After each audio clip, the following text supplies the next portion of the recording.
آچا جان آچا در ملک غریب به کس و به خانه شدم، به تو دیوانه شدم، به تو دیوانه شدم. آچا در ملک غریب مخار و بیگانه شدم،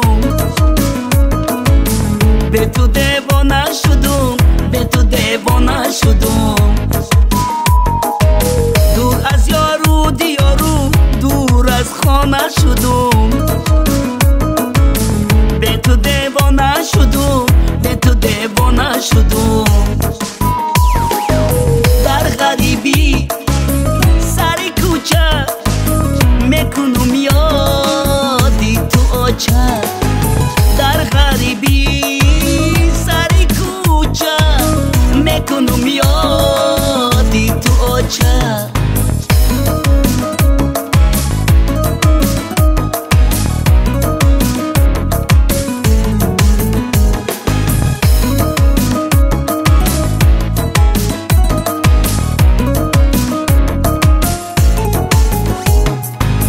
غریبی درد سخت است ای برادر، میکنم دایما من یادی مادر.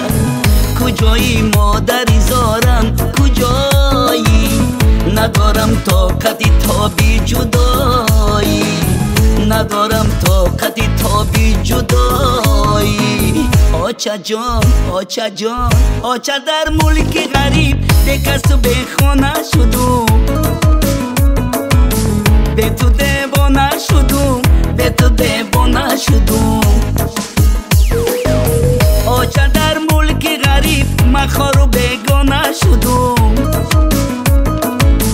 به تو دیوانه شدم، به تو دیوانه شدم. دور از یارو دیارو دور از خانه شدم،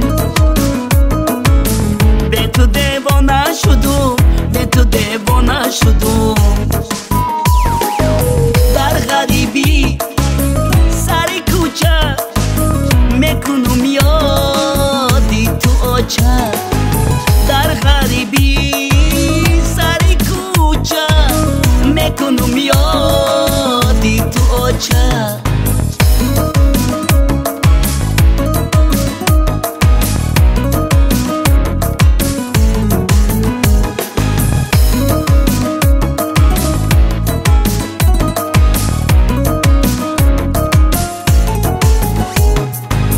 گریفتارم به دردی به دوایی، نه یک یاری و نه یک آشنایی. کجایی مادری جانم کجایی، ندارم طاقتی تابی تو جدایی، ندارم طاقتی تابی تو جدایی. آچا جان آچا جان آچا در ملک غریب به کس و به خانه شدم،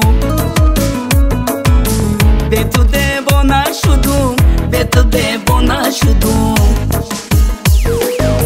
آچا در ملک غریب مخار و بیگانه شدم، به تو دیوانه شدم، به تو دیوانه شدم. دور از یارو دیارو دور از خانه شدم، به تو دیوانه شدم، به تو دیوانه شدم.